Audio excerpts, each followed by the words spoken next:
Hello, welcome to Other People's Kids, a podcast about Andy and Joey's adventures in fostering and adoption. Hello and welcome to everyone who is discovering this podcast. Hope you enjoy it and good to have you. Yep, we're two dads talking all things fostering, adoption, parenting, and more.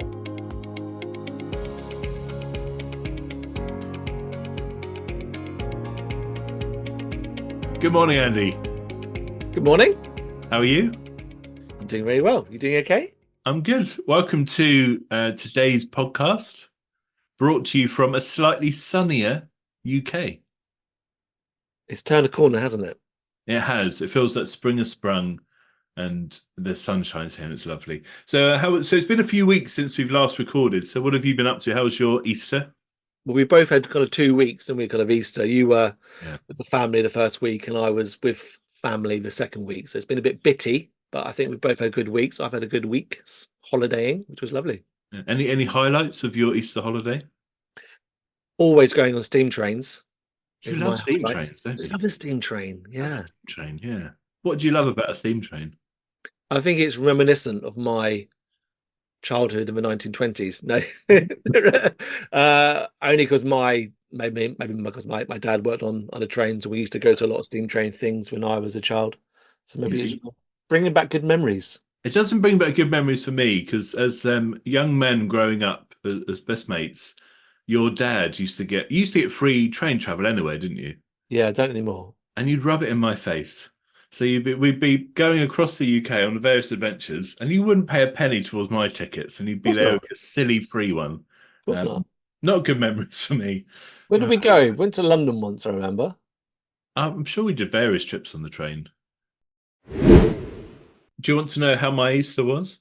I would love to know. Tell us more. So I went on holiday in lovely Edale in the Hope Valley in the Peak District, which was beautiful. It was lovely. Yeah, it's nice with family, extended family, lots of new kids around. Also spent the day in Manchester, which was fun. I quite like Manchester. Have you been there before, Manchester? I've been there once before. So I went there for work. Like many years ago, I'd been working for a company for a month. It's a mental health sort of emotional coaching kind of company working with schools for a month. And the CEO was meant to be doing a keynote speech at a massive conference for about 1,000 head teachers and education people up in Manchester. And she had to pull out, I think, 2 days before.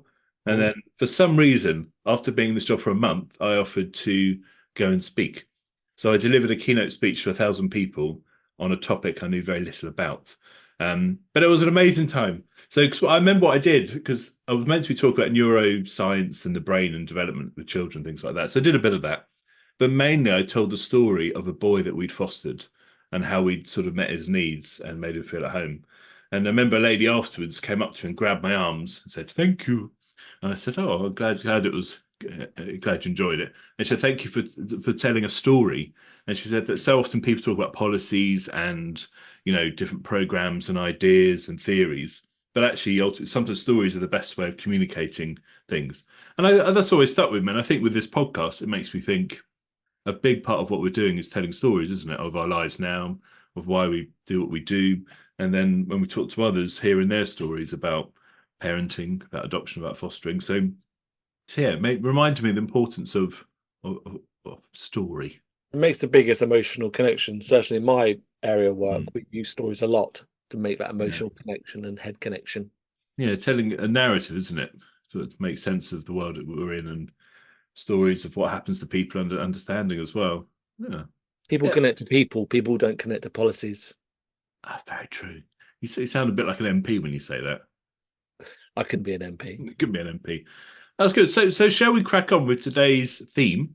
So last week we heard kind of my story and you were the interviewer. This week we're turning the tables and I'm going to ask you about your story into adoption. Is that okay? Crack on. Yeah. So first of all, Andy, so before we kind of get right into the adoption stuff, I've known you we've been best mates for over 25 years. So I've known you for a long time and I knew you before you adopted. But can you tell us, for the sake of the listener, can you tell us what life was like for you before you adopted? So prior to adoption, I got married, and we had 9 years as a married couple, Mm. as kind of just us two. And prior to marriage, I was unmarried at university. So yeah, it was a standard life. What was life like? It involved a lot more of me, what I wanted to do, a lot more what I wanted to spend my money on and time. So yeah, very different to my life now. I think when I adopted kids, your life doesn't stop, but it completely changes. That's how I would describe it. Mm. Yeah, because I think from other people I've known who've adopted, and also people who've had children through birth, everyone's probably met those people who say, "Oh, it won't change anything. We're going to carry on spending every weekend hiking in the Himalayas and having dinner parties every other night with our friends and all this sort of thing." But the reality, it does change your life, doesn't it? Completely. Completely, in every aspect, in every area. Is there any parts of that life before you miss now that you're a parent? I think over time, you gradually reclaim bits of your old life, perhaps, Mm. but you do those bits of your life now within a lens and the context of having children. So I love to go camping. So I could never have gone camping with the children when they were very, very young, unless I really enjoyed a really stressful experience. But now they're that bit older, I can now take them quite comfortably, and they're very self-sufficient. They run around the forest or whatever. So you can reclaim bits of your old life if they still hold dear to you. But I think equally you need to still have a lot of time for yourself, Mm. pursue things which are important to you, because you can't completely solely end any of your interests or your old life. You have to remain true to yourself and do things which you still enjoy for your own kind of well-being as well. So certainly I probably miss the autonomy and the freedom just to drop everything and just go somewhere for the weekend. You can still do that, but it takes a lot of planning and effort. Especially when you don't have free train travel. And the lack of the free train travel now is so demoralizing. That my movements as well. I mean, I've always been impressed, and having known you a long time, have always been good, even in the midst of parenting two children and all the challenges of that, that you have kept with hobbies and sports and stuff you've been involved in, and always, because I've always struggled with that. I tend to go into head down, just get on with family life, but I thought that was quite commendable. I think it widens your potential support network. It does, yeah. I have friends who I know through my cricket team. I have friends who I know through people I've got to jog with. I've got friends who I play badminton with. I got friends through my work, friends through my local church. So there's lots of different networks. And I think if you're only you and kids, or you and your spouse or partner and got kids, that could be quite lonely, I guess. So the more help you can have people around you, the better, I'd say. Yeah, and then when times get tough in parenting, as they inevitably do, that's when you realise the benefit of those networks, isn't it? So just let's go to the next question. So, what before you adopted, you actually went through the process itself. What was your sort of knowledge of adoption? So before you kind of decided, let's find out about adoption. Before that, what did you sort of know about adoption? What were your sort of preconceived ideas about it? In some ways, I probably knew quite a lot. So I'm married to a social worker who Ah, I don't think has ever worked in adoption, but has worked in fostering and has been in and around the care system for the last 20 years. So you hear a lot. I mean, you try not to listen because it's can be quite harrowing and it's constant, but some of it kind of seeps in. You do hear a lot of knowledge around local authority processes, how assessments work, um, stories about breakdown, stories about amazing placements. So being married to a social worker, I probably had quite a lot of head knowledge, but it's probably parallel to having your own birth children or fostering children. You don't fully anticipate what it's going to be until you're actually in that place. So when we were going through the process, you're so hell bent focused on passing, getting through all the panels, being prepared for that side of things. I remember being placed with the children and realizing, I've literally not done any reading or exploring what it means to actually parent children, because you're so focused on the process of being approved as adopters and then you're given these children to look after. You thought, okay, what do I do now? But speaking to, traditional birth families, that's a similar story. They say, oh, no one's written a book about it, or no one gave us a manual, that kind of thing. So I think we're all in the same boat. Yeah, I think well, people have written manuals, haven't they, in books, but it's Yes. how much you invest in those. I mean, there's always the old Gina Ford and all those sort of things, which Oh, yeah. maybe that's probably another episode. My thoughts on some of the popular parenting manuals. So was there a particular moment where you and your wife decided to adopt? Was there a particular moment you can remember, or was it sort of a process over time where you came to that decision? I think for me personally, I'm from quite a large family, and I think I probably naturally developed a very paternal instinct. So I know personally I wanted to be a father and a dad, and I felt very comfortable around around children, and I wanted to have my own. We got to a point again through my wife's kind of area of work, just knowing the need of children. I forget how many thousands there are, but I think it's like 80 or 90,000 children at any one point who need Wow. a forever home. So I think over the years through our marriage, we actually decided not to pursue having biological birth children, but actually using adoption. We called it our kind of plan A, but we wanted to build our family through adoption rather than having birth children. So that's our kind of unique Hmm. road and story to why we adopted. Yeah, and you call it plan A, as in so rather than because often with adoption, isn't it? It's couples who perhaps or single people who can't have children for whatever reason, then look at options as sort of a secondary backup option almost, isn't it? But you sort of done it the other way around. And Yeah, I think that's probably fair. I think probably adoption is more commonly plan B or probably plan C if a yeah, there's couple yeah. if a couple can't conceive, maybe they try IVF, which is great, which Mm, is fine, and maybe that doesn't succeed. So actually, then adoption becomes the third plan mm, C. But we were kind of passionate really and kind of grew in our hearts that we wanted to do it for our plan A and not mm. rely on kind of plan B or plan C. Wow. So because that is quite different than most people, which is so what so behind that decision to put adoption as the first option, adoption as the first option, what was the sort of motive and what drove you to that? What brought you to that point? Was it sort of a faith thing, or was it just broader than that, or I think it's probably broader than that. I think that for me personally, I wanted to be a father. mm, I think that was the starting point. So we were exploring initially, do we have our own children biologically and then maybe adopt later? And we got to just a point where we think, oh no, actually, we're both at peace and feel really called to adopting as our kind of plan A. And the more we kind of explored it, we came to the conclusion, I mean, what a positive story we can tell our children. And mm, I mean, it's absolutely fine for couples individuals to try and have their own birth family biologically, and if it doesn't work out, but explore adoption. That's still amazing and great. But we felt, oh, wouldn't it be an amazing story to say to our children? No, actually, we chose our mm. primary plan was to have you as part of our family, and we were hoping to build our family for adopting you. And we felt that was a really positive message to kind of give to our children. That's amazing. Yeah, so that you've actually chosen them. That's um that's incredible. Thanks, Andy.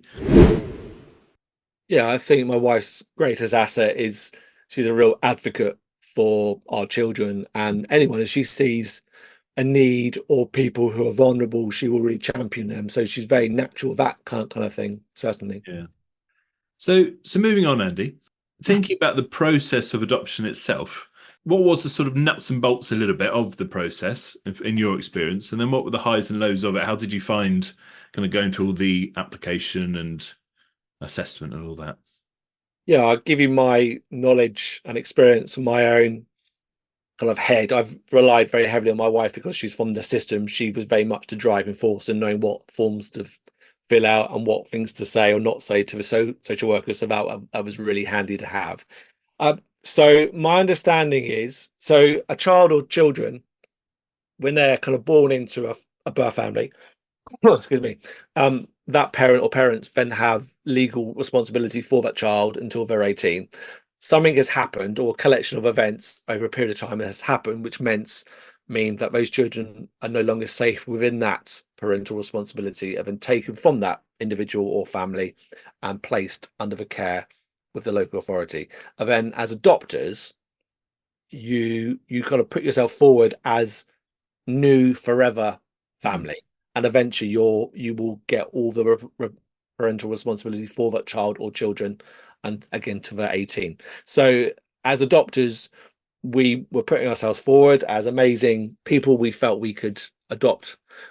We were really passionate about siblings. We knew again that was a priority area, because people again who go for adoption, want to go for adoption, typically want to go for one and young, I guess, to replicate that kind of birth child experience. And again, that's perfectly fine and reasonable. But again, we knew children who were a bit slightly older, and indeed in sibling groups, was also a priority area. So again, we were really passionate about going for the siblings.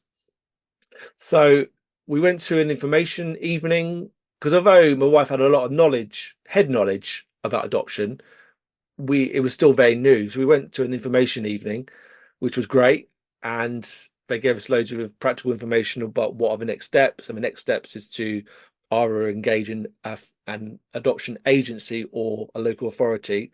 And because my wife worked for one, we're really passionate about going for the local authority route. So you go to the local authority and say, oh, we're interested in becoming adopters. And then they send out a social worker who assess you, like, are these absolute nutters, crazy people, bit of a culling. What are they doing at hospitals? Triage. I guess Triage, yeah. So gatekeeping, triage, isn't it? Yeah. Gatekeeper triage, but we passed that. And then you start one of two stages. Stage one, oh my goodness, it's so long ago now, I can't even remember. I think it's the basic questionnaires, references, checks about money and finances, if I can remember that correctly. And if you pass that, you then start stage two, which is the bigger and more meaty report that the social worker does. So you meet with a social worker, I think at least once a week, and then he or she will come out and will kind of analyze every aspect of your life, that are you ready and right to be adopters or not?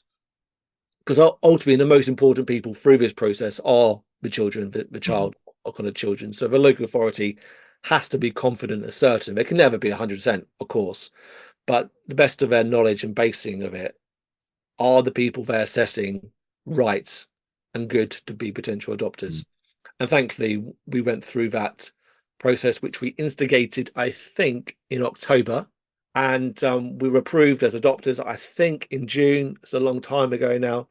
And I believe because we said we would want to adopt a higher priority need and area, we were matched almost kind of instantly, because I guess the social workers in the background are saying, right, we've got these adopters coming through the pipeline, the panel date's coming up, what kind of children do we have on the books, so to speak? It's a terrible way of thinking about it, but I'm sure they do try and match and talk about it even before you are approved. And we were approved very quickly.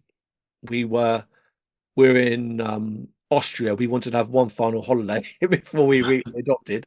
So we took a call from our social worker, who didn't want to tell us right then. She said, oh no, have our final holiday and we'll speak next week. And that's when we were presented with this profile of two children. Wow. And they were in our house by September. So the whole process actually was under a year. Wow. That seems quite quick. I think it was quick. Yeah. Yeah. And you think that partly it's because of, saying you have siblings and slightly older children. And I'm sure also because you're just a lovely pair as well. Lovely pair. A lovely pair.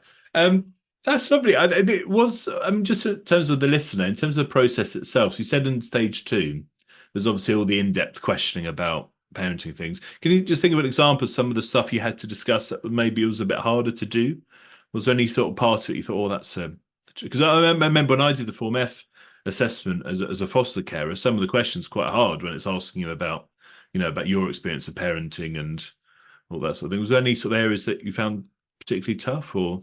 I think the natural thing you become when you are a parent is your own parents. Like, it's classic. I literally go around my house turning off all the lights and all the TVs, because that's what my dad did, because he mowed, right, with wasting energy and money.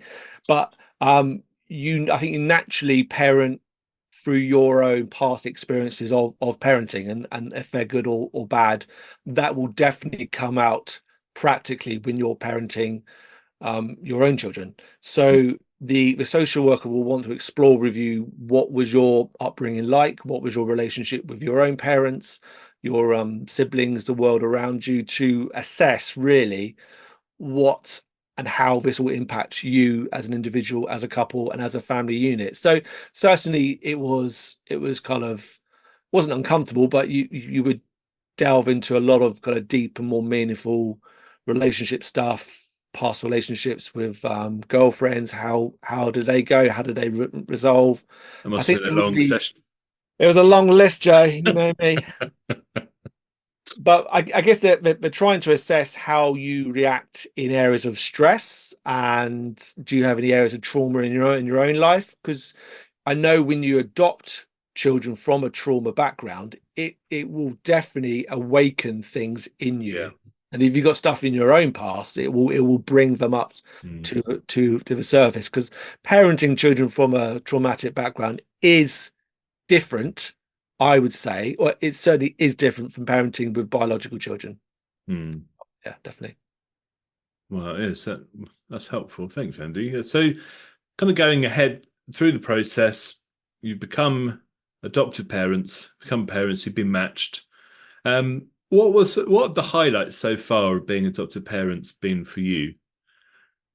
And just while you're thinking, I'll share my highlight of you becoming an adopted parent. Okay, I can remember a couple of weeks in, because I think when they first came to your home, you sort of did the whole thing of, keep it very low key, not seeing too many other people. But I remember a couple of weeks in or so, and I remember you sent me a photo of you with your parents and your children. I feel emotional about it now. What's this? Sorry, I meant to be interviewing. I was very excited at the time. I cried because um, I was so pleased for you as my friend. So that's my highlight. So goodness me. There we go.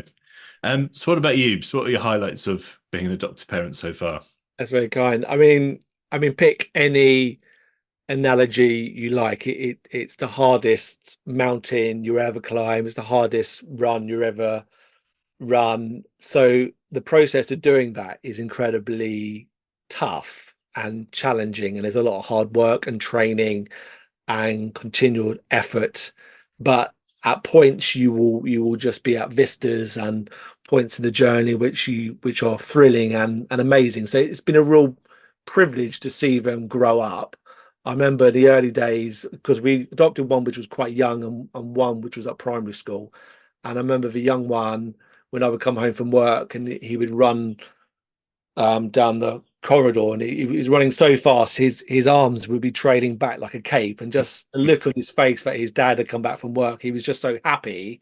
And I think, wow, you have been through so much rubbish and so much bad stuff in your life, and I'm just so happy for my children that they're in a safe and loving in environment.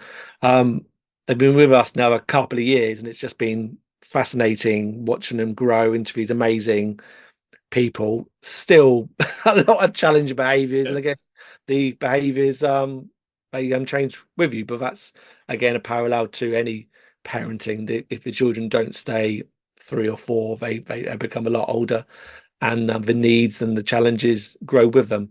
So it's been amazing. It will be the hardest thing I would do in my life, and the most challenging thing I do in my life. But I'm so pleased that we chose that, we wanted to do it, and wouldn't change it for the world. And they are great kids. I mean, in all the challenge and things. And I think when you understand, how trauma affects children, it helps you empathize with them and understand why some of these behaviors are there. But they are great kids and really funny. Your son, particularly, is hilarious. Yes, he is. But, so kind of final question, Andy. So we're hoping that people who listen to this podcast will either be, in the midst of parenting, looking for sort of support and, shared experiences, or perhaps considering adoption or fostering themselves. So, first, what would you say to someone considering adoption? What would be your sort of advice?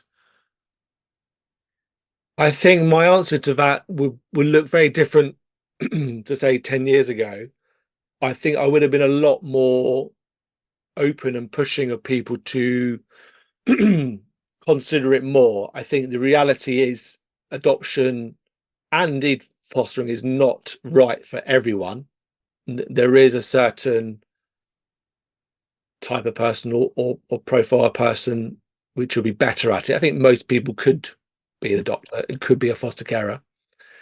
I would say do as much reading as possible. I would say just chat to different adopters or different foster carers at different stages, just to kind of get as much feeling and understanding as possible. But I think there is a bit of a step in the dark, bit of a faith moment. You don't know what it's going to be like until you actually do it. And I think you have to be really real with yourself.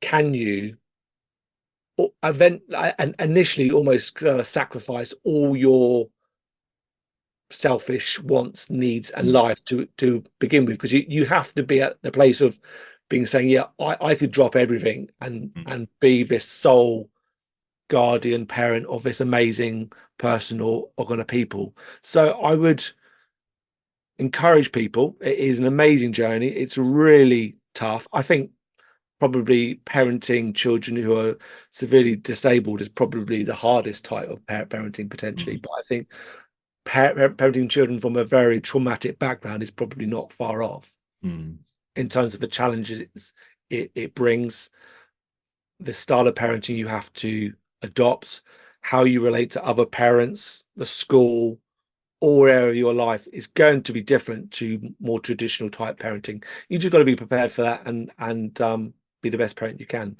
So definitely look into it. Consider it for yourself. I think that initial visit with the social worker is really helpful because that will kind of crystallize. Yeah, didn't realize that. That will bring it into light, and maybe that isn't right for you, and that's okay. Because ultimately the most important person or people in this whole process is the child or children. So you have to be right for them, for the whole process.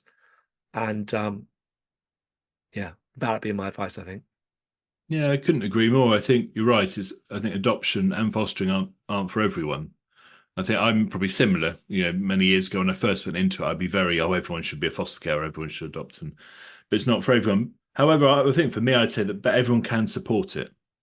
So, there might be someone in your wider family who's looking to adopt or to foster, and you can be a support. And I think, we've known real support from members of our family in just them treating our foster children as our children in our family in the time that they're with us. So not treat them differently, allowing their children to play with them. And I mean, there's probably for another podcast, isn't it? And it's kind of the wider network of family and how you can support people in your community or friends who are going through adoption fostering. So that'd be good to talk about, because I think we've had some wonderful friends who've helped us so much over the years. Thank you. And you, of course, and Mr. Andy. But yeah, no, it's so true, isn't it? That isn't for everyone. But and just thinking how it will impact your wider immediate family, because these were the first children on my side of the family. So for my parents, they were their first grandchildren. And how do they think and feel about that as well? And my siblings, it'd be their kind of first nieces and nephews. So it does impact beyond you if you're adopting alone or if you're adopting as a pair. Just think and talk to the people around you in your immediate family, because they will become their grandchildren and nieces and nephews. It impacts them as well. No, definitely. Andy, thanks so much. It's just been really good to hear, because a lot of that I knew, obviously from going through the journey alongside you as a friend. But some of it was good to hear kind of said again, and I think it'll be really helpful to people listening just to hear your sort of adventure into adoption or your story. And now for something completely different. So, Andy, we'd like to finish the podcast with a slightly different question. Just maybe reveal something a bit different about our lives and what we're up to. So I want to ask you this week, what is it you're reading at the moment? It's a good question. I'm a big buyer of books and starting them and not finishing them, but I am really enjoying a new book I've purchased from Yuval Harari, who's a humanist. Israeli, yeah. I like to get lots of different perspectives and opinions, and he's written a book about the death of liberal democracy, and he's written 21 lessons for the 21st century that we can think about. The rise of AI and how that affects the employment world, the future of liberal democracy. Is there a future? I don't know. Is there? I shall tell you. That all sounds a bit deep. Wow. What are you reading at the moment? So I'm currently halfway through the latest Robert Harris book, Act of Oblivion. So he, for those who don't know, is sort of an author who writes, it's sort of historical fiction, but it's based on fact. So he's writing about essentially after the death of Cromwell, how they went and chased after those who signed the warrant to kill King Charles I. So it's kind of a bit of history, but also quite exciting. You like history, don't you? I love a bit of history, yeah. No, it's a really good book. No, enjoying it. There you go. There's our book recommendations. There you are. For anyone who's listening. So thank you so much, Andy, and I hope you have a wonderful week. And thanks everyone for listening. Bye for now. Goodbye, everyone.